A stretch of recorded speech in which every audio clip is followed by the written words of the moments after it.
Hey, checking in with chapters 51, 52, and 53 of Orley Farm. Not much gotten through today. I didn't get to bite to work. I was somewhat busy, I guess, at home. Whatever. The day got away from me. So three chapters of Orley Farm were gotten through today. Miss Furnival determined to go up and confront her arch nemesis, this horrible woman, Lady Mason, who's got up with her man. Um, Gets really pestered by her friend, Mrs. Biggs, who just would not let her go, will not leave, will not keep on pouring more and more, kind of like do this and then do that kind of stuff into her head. Finally does leave her behind at the station, gets out to Orley Farm, finds out that, oh, actually she's not at Orley Farm, she's over at at Sir Peregrine's.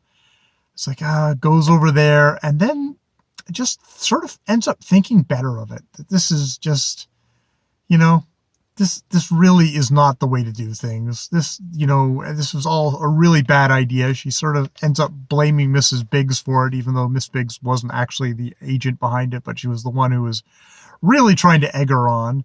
So she actually goes back home. She goes back home, as in she goes to her house with Mr. Furnival, and basically kind of says, "I'm home," and we were left at that point where hopefully Mr. Furnival, we find, has been away at court. They've had the start of the court stuff with Lady Mason, a part of which being that she's got to post bond.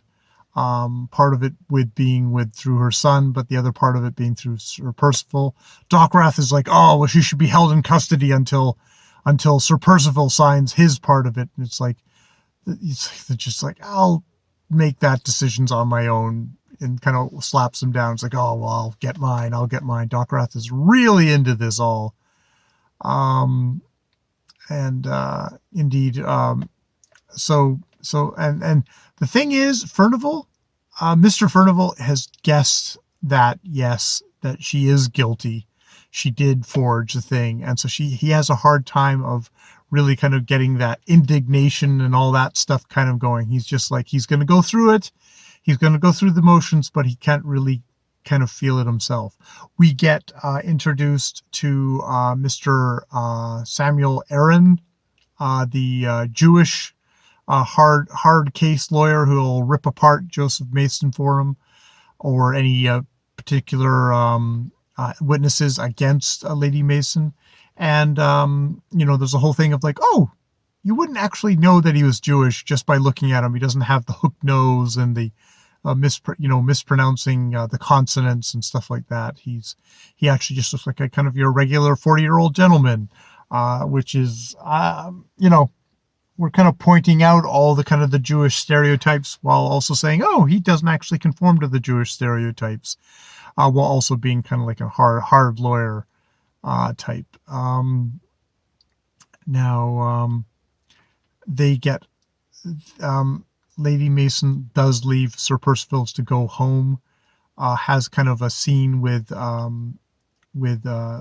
Lady Orme, Sir Percival's daughter-in-law, who's like, we're gonna, just ask him for your forgiveness. But they're not asking about Joseph Mason, the guy that she actually wronged, for his forgiveness. Well, she also wronged her son.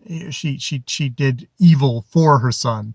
It's that who's we're asking for pardon from. So, and she's just like, I don't know if I can actually do that. And indeed, when she does get home, he's like, well, we're using all these kind of sharpie lawyers that get you off in technicalities. Like he really does not like Mr. Aaron, and says like, well, what we should do is we should say, authorize me to just say, like, you will go in but we don't want any legal technicalities. We just want to stand on our own innocence. It's just like, which is either hopelessly naive or dumb, just because, the other side wouldn't actually, this isn't how the legal system works, one way or the other.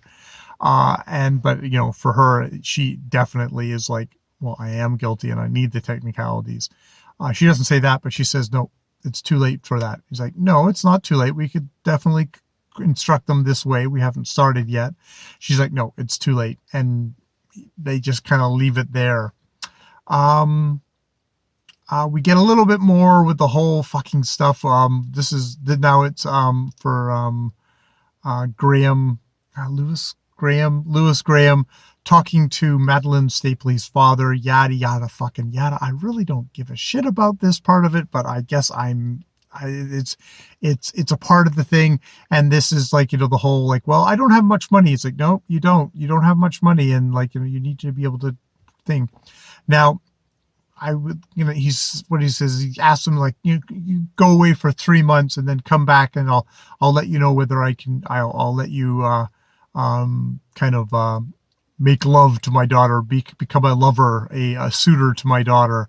And it's like, oh, okay, kind of. I don't know. I was not paying attention to that part. There's I'm sure it's probably got some kind of great thematic tie-ins with the rest of the plot, but I'm really having a hard time giving a shit about Madeline Stapley and Lewis Graham and Percival the Younger.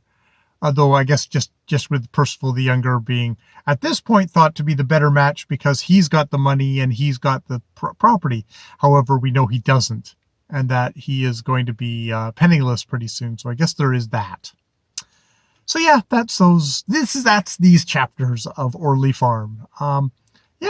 Yeah, Lady Anna, way more into than this. Again, I've read these in the wrong order, but this is okay trollop for me. All right, more videos later.